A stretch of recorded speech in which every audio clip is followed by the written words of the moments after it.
প্রাচীনকালে একটি সমৃদ্ধশালী এবং মনোরম সাম্রাজ্যে একজন শক্তিশালী এবং ন্যায়পরায়ণ শাসক শাসন করতেন, যার নাম ছিল রাজা অমর সেন। তার রাজ্ঞী লীলাবতী অতুলনীয় রূপবতী ছিলেন এবং তার চুল ছিল অসাধারণ লম্বা এবং চকচকে, যা কোনো অন্য নারীর সাথে তুলনীয় ছিল না। কিন্তু এই ঐশ্বর্যপূর্ণ জীবনধারার মধ্যে রাজা অমর সেনের অন্তরে একটি গভীরতর কষ্ট লুকিয়েছিল। তাদের কোনো উত্তরসূরি ছিল না। একদিন রাজা অমর সেন তার এই গোপন যন্ত্রণা রাজ্ঞী লীলাবতীর কাছে উন্মোচন করলেন। এতে রাজ্ঞী লীলাবতী রাজা অমর সেনকে দ্বিতীয় বিবাহের উপদেশ দিলেন, যাতে সাম্রাজ্যের জন্য একজন যোগ্য উত্তরাধিকারী লাভ করা যায়। কিন্তু রাজা অমর সেন রাজ্ঞী লীলাবতীর এই প্রস্তাব গ্রহণ করতে সম্পূর্ণভাবে প্রত্যাখ্যান করলেন। পরিবর্তে তিনি প্রজাদের উদারতার সাথে দান দক্ষিণা প্রদান অব্যাহত রাখলেন, এই প্রত্যাশায় যে দৈবশক্তি তাঁদের একটি ছেলে বা মেয়ের অনুগ্রহ প্রদান করবেন। কয়েক মাস অতিবাহিত হয়ে গেল। রাজা অমর সেন রাজ্ঞী লীলাবতীকে অত্যন্ত অনুরাগ করতেন এবং তার সাথে সর্বাধিক সময় অতিবাহিত করতেন। একদিন রাজ্ঞী লীলাবতী তার সেবিকাদের সাথে গোসলের উদ্দেশ্যে একটি দূরবর্তী প্রবাহমান নদীর ধারে যাত্রা করলেন। সেই নদী ছিল অত্যন্ত মোহনীয়। পদ্মপুষ্পগুলি ফুটে উঠেছিল এবং বন্য পক্ষীগণ এবং হংসরা সেখানে আনন্দে বিহার করছিল। রাজ্ঞী লীলাবতীকে সেই নদী অত্যন্ত প্রিয়তম লাগল। তিনি তার সেবিকাদের সাথে সেখানে জলক্রীড়ার সুখ উপভোগ করলেন। ক্রীড়া করতে করতে রাজ্ঞী লীলাবতীর দীর্ঘ চুল থেকে একটি গাঢ় কালো কেশ খসে পড়ে গেল। রাজ্ঞী লীলাবতী তার চুলগুলিকে অসম্ভব প্রিয়তম বলে বিবেচনা করতেন, কারণ তার মতো মনোহর এবং দীর্ঘ চুল বিশ্বে খুবই দুর্লভ। তার চুলের লাবণ্য দেখে মানুষজন তার অদ্বিতীয় রূপের আন্দাজ করত। কেশ খসে যাওয়ায় রাজ্ঞী লীলাবতীর চিত্ত বিষণ্ণ হয়ে উঠল। তিনি খসে যাওয়া কেশটিকে একটি ক্ষুদ্রাকার পাত্রে স্থাপন করলেন এবং বিষাদপূর্ণ মনে তাকে নদীতে ভাসিয়ে দিলেন। তারপর বিমর্ষ চিত্তে রাজ্ঞী লীলাবতী প্রাসাদে প্রত্যাবর্তন করলেন। ওদিকে সেই ক্ষুদ্র পাত্রটি, যাতে রাজ্ঞী লীলাবতীর দীর্ঘ গাঢ় কেশ ছিল, নদীর স্রোতে ভেসে অন্য একটি সাম্রাজ্যে উপনীত হল। সেই মুহূর্তে সেই সাম্রাজ্যের যুবরাজ বিজয় শিকার থেকে প্রত্যাবর্তনের পথে পিপাসা অনুভব করে সেই নদীর ধারে উপস্থিত হয়েছিলেন। তার দৃষ্টিপাত হঠাৎ সেই ক্ষুদ্র পাত্রের উপর পতিত হল। অবাক হয়ে যুবরাজ বিজয় চিন্তা করলেন, এটি কি বস্তু? এই পাত্রটি নদীতে কিভাবে ভাসমান হয়ে আসছে? তিনি অবিলম্বে তার রক্ষকদের আহ্বান করলেন এবং নির্দেশ প্রদান করলেন, যাও এবং এই পাত্রটি উদ্ধার করে নিয়ে এসো। যুবরাজ বিজয়ের নির্দেশ মেনে রক্ষক অবিলম্বে নদী থেকে সেই ক্ষুদ্রাকার পাত্রটি তুলে নিল এবং যুবরাজ বিজয়কে প্রদান করল। যুবরাজ বিজয় কৌতূহলপূর্ণভাবে পাত্রটি উন্মোচন করলেন এবং যেই অভ্যন্তরে দৃষ্টিপাত করলেন, তার নয়ন বিস্ময়ে প্রসারিত হয়ে গেল। তাতে একটি মনোহর, দীর্ঘ এবং গাঢ় কেশ স্থাপিত ছিল। সেই কেশের অপরূপ লাবণ্য দেখে যে কেউ ধারণা করতে পারে যে এটি কোনো সাধারণ নারীর হতে পারে না। যুবরাজ বিজয় অন্তরে অন্তরে চিন্তা করতে লাগলেন, এত দীর্ঘ এবং মনোহর কেশ কার হতে পারে? এটি কি প্রকৃতপক্ষে কোনো মানবীর, নাকি কোনো অলৌকিক দেবী বা স্বর্গলোক থেকে অবতীর্ণ দেবকন্যার কেশ? যদি কেশই এত মোহময় হয়, তাহলে তার অধিকারিণী কত অপূর্ব এবং রমণীয় হবে। এই ধারণা যুবরাজ বিজয়ের চিত্ত মস্তিষ্কে আচ্ছাদিত হয়ে গেল। তিনি পাত্রটিকে সাথে নিয়ে প্রাসাদে প্রত্যাবর্তন করলেন। সেখানে উপনীত হয়েই তিনি সরাসরি তার শয়নকক্ষে প্রবেশ করলেন এবং সেই কেশটিকে পর্যবেক্ষণ করতে করতে গভীর ধ্যানে মগ্ন হয়ে গেলেন। এখন তার চিত্ত অন্য কোনো বস্তুতে আকৃষ্ট হতো না। দিবারাত্রি শুধু সেই কেশের স্তুতি করতে থাকতেন। তার আহার পানীয় অনিয়মিত হয়ে উঠল। না সঠিকভাবে আহার করতেন, না সঠিকভাবে পান করতেন। তার নয়নের সম্মুখে শুধু একটি জিজ্ঞাসা ঘুরপাক খেতে থাকত, প্রকৃতপক্ষে এই কেশ কার? সময় অতিক্রম করতে লাগল। বহু দিন অতিবাহিত হয়ে গেল, কিন্তু যুবরাজ বিজয় তার শয়নকক্ষ থেকে বাহিরে নির্গত হলেন না। তার এই রূপান্তরিত আচরণ দেখে প্রাসাদে উদ্বেগ ছড়িয়ে পড়ল। শাসক এবং রাজ্ঞীও অনুধাবন করতে পারছিলেন না যে তাদের পুত্রকে প্রকৃতপক্ষে কি ঘটেছে। রাজ্ঞী উদ্বিগ্ন কণ্ঠে শাসককে বললেন, মহান শাসক, যখন থেকে যুবরাজ বিজয় বনভ্রমণ থেকে প্রত্যাবর্তিত হয়েছে তখন থেকে তার প্রকৃতি সম্পূর্ণরূপে পরিবর্তিত হয়ে গেছে। না তিনি আমাদের সাথে আলাপ করেন, না প্রাসাদে কোনো ব্যক্তির সাথে মিলিত হন। কোথাও কি এমন নয় যে তার উপর কোনো অলৌকিক মায়াজালের প্রভাব পতিত হয়েছে? শাসকও দ্বিধান্বিত হয়ে পড়লেন। তিনি বললেন, আমাকেও এই উদ্বেগই গ্রাস করছে। কোনো অসৎ মায়াবী কি তার উপর কোনো মন্ত্রজাল প্রয়োগ করেছে, নাকি কোনো দানবীয় প্রভাব পতিত হয়েছে? যুবরাজ বিজয়ের এই অবস্থা দেখে সমস্ত জন উত্তেজিত ছিলেন। তখন প্রধান উপদেষ্টা সভাকক্ষে উপস্থিত হলেন এবং নম্রতার সাথে বললেন, মহান শাসক, যদি যুবরাজ বিজয় কোনো কথা না বলছেন, তাহলে কেননা সেই রক্ষকদের প্রশ্ন করা হয় যারা বনে তার সাথে যাত্রা করেছিল? সম্ভবত তারা জানাতে পারবে যে সেখানে কি সংঘটিত হয়েছিল। শাসককে এই উপদেশ যথার্থ মনে হল। তিনি অবিলম্বে সেবকদের নির্দেশ প্রদান করলেন, সেই রক্ষকদের অবিলম্বে আমাদের সম্মুখে হাজির করো। শাসকের নির্দেশে রক্ষকদের সভাকক্ষে আহ্বান করা হল। যেই রক্ষকগুলা সভাকক্ষে উপনীত হল, শাসক গুরুতর কণ্ঠে প্রশ্ন করলেন, সত্য বলো, যুবরাজ বিজয়ের সাথে বনভূমিতে প্রকৃতপক্ষে কি সংঘটিত হয়েছিল? কি তিনি কোনো মায়াবী বা কোনো রহস্যপূর্ণ ব্যক্তির সাথে সাক্ষাৎ করেছিলেন? রক্ষকেরা ভীত হয়ে বললেন, মহান শাসক, এমন কোনো ঘটনা সংঘটিত হয়নি। আমরা যুবরাজ বিজয়ের সাথে শিকারের উদ্দেশ্যে বনভূমিতে যাত্রা করেছিলাম।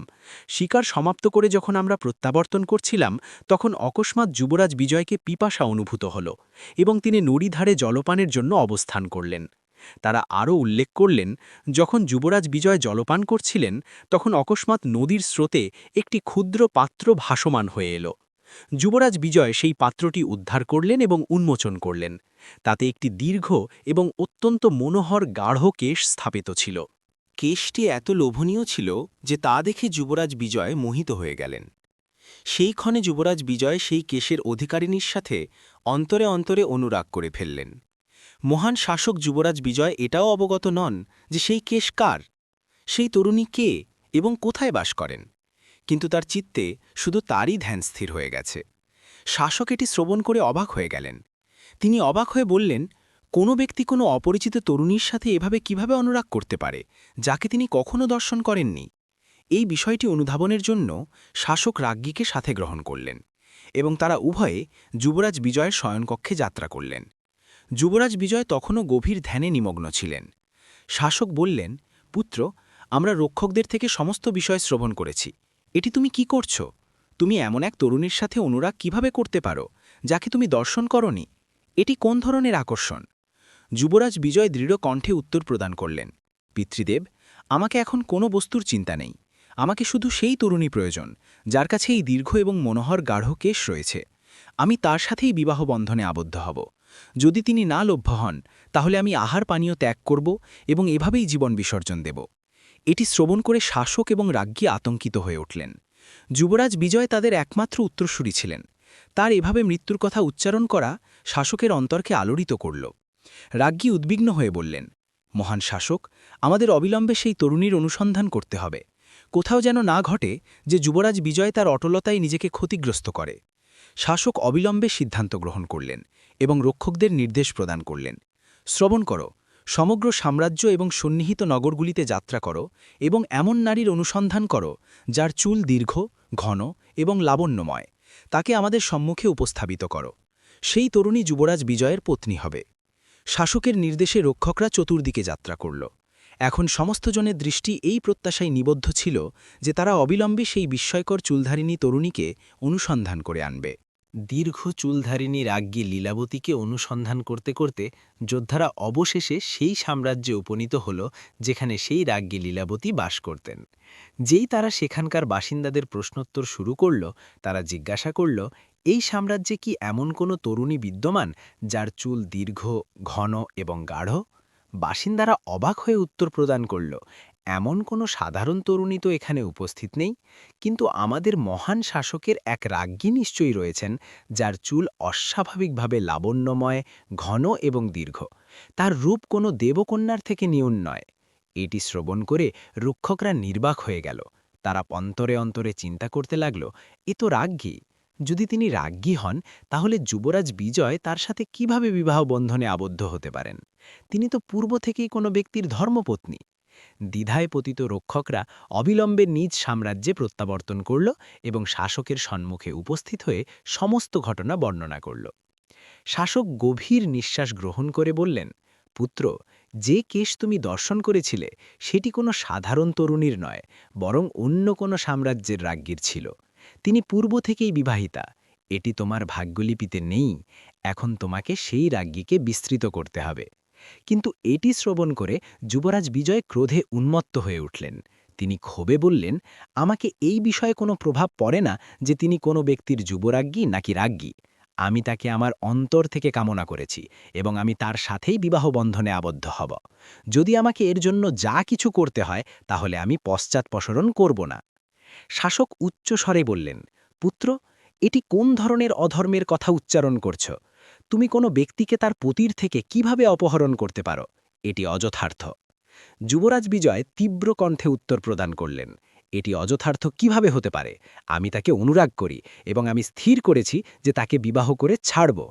রাজ্ঞী এটি শ্রবণ করে অত্যন্ত বিষণ্ণ হয়ে উঠলেন। তিনি অশ্রুসিক্ত নয়নে বললেন, পুত্র, তুমি আমাদের একমাত্র উত্তরসূরি। আমাদের তোমার থেকে এমন প্রত্যাশা ছিল না যে তুমি কোনো রাজ্ঞীর জন্য তোমার পিতৃদেবের বাক্যের অসম্মান করবে। কিন্তু চিন্তা করো, কি তোমার প্রকৃতপক্ষে অনুভূতি হয় যে সেই রাজ্ঞী তার পতিকে ত্যাগ করে তোমার নিকট আসবে? যুবরাজ বিজয় ব্যঙ্গ করে বললেন, কেন আসবে না? কি তার প্রতি আমার থেকে অধিক যোগ্যতা সম্পন্ন? যদি তিনি স্বেচ্ছায় না আসেন তাহলে আমি তার অপহরণ করে উদ্ধার করব, কিন্তু বিবাহ বন্ধনে আবদ্ধ হব তো শুধু তার সাথে। এত উচ্চারণ করে যুবরাজ বিজয় ক্ষোভে তার পাত্র ভঙ্গ করলেন এবং রক্ষকদের নির্দেশ প্রদান করলেন, প্রস্তুত হও, আমরা যুদ্ধের উদ্দেশ্যে যাত্রা করছি। যোদ্ধারা নির্দেশ মেনে যুদ্ধের প্রস্তুতিতে নিয়োজিত হল। ওদিকে শাসক এবং রাজ্ঞী নির্বাক হয়ে অবস্থান করছিলেন। নিজ পুত্রের এমন অটলতা এবং ক্ষোভ দর্শন করে তারা অত্যন্ত যন্ত্রণান্বিত হয়ে উঠলেন। তাদের চিত্তে শুধু একটি জিজ্ঞাসা ছিল, কি এটি অনুরাগ নাকি একটি ঝুঁকিপূর্ণ উন্মাদনা? তারা উভয় দৈবশক্তির সম্মুখে করজোড়ে প্রার্থনা করতে লাগলেন যে কোনো অলৌকিক ঘটনা সংঘটিত হোক যা তাদের পুত্রকে এই অন্ধ অনুরাগের পথ থেকে প্রত্যাহার করতে পারে। যুবরাজ বিজয় তার সৈন্যবাহিনীর সাথে সেই রাজ্ঞী লীলাবতীকে উদ্ধারের উদ্দেশ্যে যাত্রা করেছিলেন। পথিমধ্যে এক যোদ্ধা দ্বিধান্বিত হয়ে বললেন, যুবরাজ বিজয়, যুদ্ধের পূর্বে একবার রাজ্ঞী লীলাবতীকে বার্তা প্রেরণ করা যথার্থ হবে। যদি তিনি স্বেচ্ছায় বিবাহ বন্ধনের জন্য সম্মত হন তাহলে রক্তপাত এড়ানো যেতে পারে। যদি তিনি প্রত্যাখ্যান করেন তাহলে যুদ্ধের ধারণা করা যথার্থ। যুবরাজ বিজয়কে এই উপদেশ সঠিক অনুভূত হল। তিনি সেখানেই অবস্থান করে একটি চিঠি রচনা করলেন। রাজ্ঞী লীলাবতী, আমি বিজয়নগর সাম্রাজ্যের যুবরাজ বিজয়। যখন থেকে আপনার খসিত দীর্ঘ কেশ নদীতে ভাসমান দর্শন করেছি তখন থেকে আমি আপনাকে আমার অন্তর উৎসর্গ করেছি। আমার কামনা যে আপনি আমার সাথে বিবাহ বন্ধনে আবদ্ধ হন। যদি আপনি নিজ ইচ্ছায় আমার সাথে বিবাহ বন্ধনের জন্য প্রস্তুত হন তাহলে আমি আপনাকে সম্মানের সাথে আমার সাথে গ্রহণ করব। যদি আপনি প্রত্যাখ্যান করেন তাহলে আমি আপনার পতিকে পরাজিত করে আপনাকে বলপূর্বক আমার সাম্রাজ্যে গ্রহণ করব। চিঠি রচনা করে যুবরাজ বিজয় তার এক বিশ্বস্ত যোদ্ধাকে প্রদান করে বললেন, গোপনে রাজপ্রাসাদে প্রবেশ করো এবং এই চিঠি রাজ্ঞী লীলাবতী নিকট পৌঁছে দাও। যোদ্ধা মস্তক অবনত করে নির্দেশ গ্রহণ করল, কিন্তু তার চিত্তে উদ্বেগ ছিল। রাজপ্রাসাদের অভ্যন্তরে অদৃশ্য হয়ে প্রবেশ করা সহজ নয়। তখন তাকে একটি কৌশল স্মরণ হল। তিনি লক্ষ্য করলেন যে এক বৃদ্ধা নারী প্রতিদিন প্রাসাদে পুষ্প নিয়ে প্রবেশ করেন। তিনি তার নিকট গমন করলেন এবং বললেন, মাতা, আমি তোমাকে এই মনোহর পুষ্পের বিনিময়ে স্বর্ণমুদ্রা প্রদান করব যদি তুমি এই চিঠি রাজ্ঞী লীলাবতীকে প্রদান করো। বৃদ্ধা নারী আতঙ্কিত হয়ে বলল, না না, আমি এই কার্য সম্পাদন করতে পারি না। এটি রাজপ্রাসাদ, এতে ঝুঁকি রয়েছে। আমাকে এতে কোনো সুবিধা? যোদ্ধা স্বর্ণমুদ্রা প্রদর্শন করে বললেন, এই মুদ্রাগুলি তোমার জীবনধারা রূপান্তরিত করতে পারে। তোমাকে শুধু এই চিঠি নীরবে রাজ্ঞী লীলাবতীকে প্রদান করতে হবে। লোভে আকৃষ্ট হয়ে বৃদ্ধা নারী সম্মতি প্রদান করল এবং চিঠি গ্রহণ করে রাজপ্রাসাদের দিকে যাত্রা করল। তিনি প্রতিদিনের ন্যায় পুষ্প নিয়ে রাজ্ঞী লীলাবতীর শয়নকক্ষে উপনীত হলেন। সংযোগক্রমে রাজ্ঞী লীলাবতী সেখানে একাকী ছিলেন। যেই বৃদ্ধা নারী চিঠি তার করতলে প্রদান করলেন, রাজ্ঞী লীলাবতী তা পাঠ করে ক্রোধে কম্পিত হয়ে বললেন, তোমার সাহস কিভাবে হয়েছে আমাকে এই চিঠি প্রদানের? কি তুমি অবগত নও যে আমি এক শাসকের ধর্মপত্নী? বৃদ্ধা নারী কম্পিত হয়ে বলল, মহারাজ্ঞী, আমার কোনো অপরাধ নেই, আমি প্রত্যাখ্যান করেছিলাম, কিন্তু সেই যোদ্ধা আমাকে ভীতি প্রদর্শন করেছে এবং লোভও প্রদান করেছে। বাধ্যতামূলকভাবে এই চিঠি প্রদান করতে হয়েছে। রাজ্ঞী লীলাবতীকে তার বাক্য সত্য অনুভূত হল। তারপর তিনি গভীর নিঃশ্বাস গ্রহণ করে একটি চিঠি রচনা করলেন। যুবরাজ বিজয়, তোমার অটলতা দর্শন করে আমি নির্বাক। কি তোমার এই অবগতি নেই যে আমি এক শাসকের ধর্মপত্নী? আমি পূর্ব থেকেই বিবাহের পবিত্র বন্ধনে আবদ্ধ। তুমি আমার সাথে বিবাহ বন্ধনের কথা কিভাবে উচ্চারণ করতে পারো? আমি তোমার মাতৃ সমান। যদি তুমি প্রকৃতপক্ষে সম্মানীয় পুরুষ হও, তাহলে নিজ সাম্রাজ্যে প্রত্যাবর্তন করো। যদি তুমি বল প্রয়োগের অভিপ্রায় রাখো, তাহলে অবগত হও যে আমার পতি আমার সুরক্ষার জন্য উপস্থিত। তোমার একটি পদক্ষেপও অন্যায় হলে এখান থেকে তুমি নিরাপদে প্রত্যাবর্তন করতে পারবে না। রাজ্ঞী লীলাবতী চিঠি বৃদ্ধা নারীকে প্রদান করলেন এবং বললেন, এই চিঠি সেই যোদ্ধাকে প্রদান করো। বৃদ্ধা নারী কম্পিত করে চিঠি গ্রহণ করল এবং প্রাসাদ থেকে বাহিরে নির্গত হল। তিনি চিঠি সেই যোদ্ধাকে প্রদান করলেন যিনি অপাঠিত অবস্থায় তাকে যুবরাজ বিজয়কে প্রদান করলেন। যেই যুবরাজ বিজয় চিঠি পাঠ করলেন, তার মুখবিবর লাল হয়ে উঠল। তার নয়নে ক্ষোভ এবং অসম্মানের জ্বালা প্রজ্বলিত হল। যুবরাজ বিজয় উন্মত্ত হয়ে বললেন, এখন আমি আর কালক্ষোভ করব না। যুদ্ধ সংঘটিত হবে এবং সেই রাজ্ঞী লীলাবতীকে আমি যে কোনো উপায় আমার সাথে গ্রহণ করব। রাজ্ঞী লীলাবতী যেই তার পতিকে যুবরাজ বিজয়ের যোজনার বিষয় অবহিত করলেন, শাসক ক্রোধে প্রজ্বলিত হয়ে উঠলেন। তার নয়নে জ্বালা ছিল, সেই যুবরাজ বিজয়ের এত সাহস যে তিনি আমার পত্নীর অপহরণের ধারণা করছে। শাসক গর্জন করে বললেন, তিনি অবিলম্বে সেনানায়ককে নির্দেশ প্রদান করলেন, সৈন্যবাহিনীকে যুদ্ধের জন্য প্রস্তুত করো। রাজপ্রাসাদের উঠোনে শঙ্খধ্বনি প্রতিধ্বনিত হল। অস্ত্রসজ্জিত যোদ্ধারা যুদ্ধক্ষেত্রের দিকে অগ্রসর হল। ওদিকে যুবরাজ বিজয়ও তার বিপুল সৈন্যবাহিনীর সাথে যুদ্ধের জন্য প্রস্তুত ছিলেন। দুই সৈন্যবাহিনী মুখোমুখি ছিল। শাসক এবং যুবরাজ বিজয় তাদের খড়গ উদ্ধার করলেন। যুদ্ধ আরম্ভ হতেই বাণের বর্ষণ শুরু হল। খড়গের ঝনকারে ক্ষেত্র প্রতিধ্বনিত হল। গজরাজরা গর্জন করতে লাগল। অশ্বগুলি চারদিকে ছুটোছুটি করতে লাগল। যোদ্ধাদের মৃত্যু এবং আহত হওয়ার আর্তনাদ প্রতিধ্বনিত হতে লাগল। কিন্তু শাসক এবং যুবরাজ বিজয়ের মধ্যে সংঘর্ষ থামার লক্ষণ দেখা যাচ্ছিল না। যুদ্ধ ভীষণতর হয়ে উঠল। দুই সাম্রাজ্যের বাসিন্দারা গোপনে এই দৃশ্য পর্যবেক্ষণ করছিল। অকস্মাৎ শাসকের অশ্ব একটি বাণ লাগায় উন্মত্ত হয়ে উঠল এবং অনিয়ন্ত্রিত হয়ে ধরাশায়ী হল। শাসক পদাতিক হয়ে খড়গ নিয়ে যুবরাজ বিজয়ের সাথে সংঘর্ষ করতে লাগলেন। কিন্তু একাকী ব্যক্তি কতক্ষণ স্থায়ী হতে পারে? অবশেষে যুবরাজ বিজয় তার খড়গ দিয়ে শাসকের ওপর আঘাত প্রয়োগ করলেন। শাসক ভূমিতে ধরাশায়ী হলেন, তার দেহ রক্তসিক্ত হয়ে উঠল। অন্তিম নিঃশ্বাস গ্রহণের পূর্বে শাসক তার রাজ্ঞী লীলাবতীর মুখবিবর অন্তরে দর্শন করলেন এবং নয়ন মুদিত করলেন। যুবরাজ বিজয়ের মুখবিবরে বিজয়ের দীপ্তি ছিল। তিনি অহংকারের সাথে বললেন, এখন আমাকে আর কোনো ব্যক্তি প্রতিরোধ করতে পারবে না। এখন সেই রাজ্ঞী লীলাবতী আমার হবে। তিনি বিজয়ী ভাবনায় প্রাসাদের দিকে অগ্রসর হলেন। কিন্তু রাজ্ঞী লীলাবতী প্রাসাদের দর্শনকুঞ্জ থেকে এ সমস্ত দর্শন করেছিলেন। যেই তিনি তার পতিকে যুদ্ধক্ষেত্রে ধরাশায়ী হতে দেখলেন, তার পাদতল থেকে ভূমি সরে গেল, তার নিঃশ্বাস স্থির হয়ে গেল এবং তিনি মূর্ছিত হয়ে ভূমিতে ধরাশায়ী হলেন। কিছুক্ষণ পর যখন চেতনা প্রত্যাবর্তিত, তাহলে তার নয়নে অশ্রু ছিল, কিন্তু সাথে তার চিত্তে একটি অবিচল প্রতিজ্ঞাও উদিত হল। আমার পতি বিদায় নিয়েছে, কিন্তু আমি আমার সম্মান এবং স্বাভিমানকে কোনো পরিস্থিতিতেই অবনত হতে দেব না। রাজ্ঞী লীলাবতী অবিলম্বে যোদ্ধার সাজসজ্জা গ্রহণ করলেন। তিনি বর্ম পরিধান করলেন, মস্তকে পাগড়ি আবদ্ধ করলেন এবং করতলে খড়গ ধারণ করলেন। এখন তিনি এক রাজ্ঞী নন, বরং এক যুদ্ধদেবী হয়ে উঠেছিলেন। প্রাসাদের দ্বারপথে যুবরাজ বিজয় অবস্থান করছিলেন। যখন তিনি রাজ্ঞী লীলাবতীকে যোদ্ধার স্বরূপে দর্শন করলেন, তাহলে তিনি অবাক হয়ে গেলেন। রাজ্ঞী লীলাবতী, আপনি সংঘর্ষের জন্য প্রস্তুত? রাজ্ঞী লীলাবতী খড়গ উদ্ধার করে বললেন, যদি তোমাকে আমার সাথে বিবাহবন্ধনে আবদ্ধ হতে হয়, তাহলে প্রথমে আমার সাথে সংঘর্ষ করো। যদি তুমি বিজয়ী হও, তাহলে আমি তোমার হয়ে উঠব। যুবরাজ বিজয় বিবহল ছিলেন। তিনি কম্পিত কণ্ঠে বললেন, আমি তোমার সাথে সংঘর্ষ করতে পারি না, আমি তোমাকে অনুরাগ করি। রাজ্ঞী লীলাবতী গর্জন করে বললেন, যদি তুমি প্রকৃতপক্ষে আমাকে অনুরাগ করতে, তাহলে আমার পতিকে বধ করতে না। আমি শুধু এক রাজ্ঞী নই, আমি দেবী দুর্গাও, দেবী কালীও। যখন কোনো নারীর উপর আঘাত প্রয়োগ করা হয়, তাহলে তিনি শুধু সম্পদের দেবী নন, মহান ধ্বংসকারিণীও হয়ে ওঠেন। যুবরাজ বিজয় খড়গ উদ্ধার প্রত্যাখ্যান করলেন। আমি তোমার উপর আঘাত প্রয়োগ করতে পারি না রাজ্ঞী লীলাবতী, আমাকে শুধু তোমার সাথে বিবাহবন্ধনে আবদ্ধ হতে হবে। রাজ্ঞী লীলাবতী অনুধাবন করলেন যে এই সংঘর্ষ খড়গ দিয়ে সংঘটিত করা যাবে না, তাকে অন্য একটি কৌশল স্মরণ হল। তিনি যুবরাজ বিজয়কে বললেন, যদি তুমি প্রকৃতপক্ষে আমার সাথে বিবাহবন্ধনে আবদ্ধ হতে কামনা করো তাহলে কিছুক্ষণ পর প্রত্যাবর্তন করো, ততক্ষণে আমি প্রস্তুত হয়ে উঠব। যুবরাজ বিজয়কে অনুভূত হল যে রাজ্ঞী লীলাবতী এখন নতি স্বীকার করতে শুরু করেছেন। তিনি সম্মতিতে মস্তক সঞ্চালন করলেন এবং সেখানে অবস্থান করলেন। ওদিকে রাজ্ঞী লীলাবতী তার পতির দেহের নিকট গমন করলেন। তার নয়নে যন্ত্রণা এবং প্রতিজ্ঞা একত্রিত ছিল। তিনি শাসকের চিতা প্রস্তুত করালেন এবং যেই জ্বালা প্রজ্বলিত হল তিনি দেবীর ধ্যান করলেন। যুবরাজ বিজয় দূরবর্তী থেকে এই দৃশ্য পর্যবেক্ষণ করছিলেন, এই ধারণায় যে এখন রাজ্ঞী লীলাবতী তার পতির অন্তিম ক্রিয়া সম্পাদন করছেন, তারপর তিনি আমার হবেন। কিন্তু তখন রাজ্ঞী লীলাবতী শাসকের চিতায় লম্ভ দিয়ে সতীত্ব গ্রহণের সিদ্ধান্ত গ্রহণ করলেন। জালাল লেলিহান জিহ্বায় সমাহিত হয়ে রাজ্ঞী লীলাবতী তার স্বাভিমান এবং পতির স্মৃতিতে নিজেকে উৎসর্গ করলেন। যুবরাজ বিজয় নির্বাক হয়ে গেলেন, তার নয়ন বিস্ফারিত হল। তিনি কোনো কার্য সম্পাদন করতে পারলেন না। তার কর থেকে খড়গ খসে পড়ল।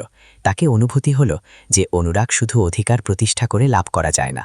তিনি অনুরাগকে অধিকার করার প্রচেষ্টা করেছিলেন, কিন্তু তিনি স্বাভিমান এবং সত্যশক্তির অনুধাবনে বিলম্ব করে ফেলেছিলেন। জালাল লেলিহান জিহ্বায় সমাহিত রাজ্ঞী লীলাবতী তার স্বাভিমানের জ্যোতি চিরকালীন করে দিলেন।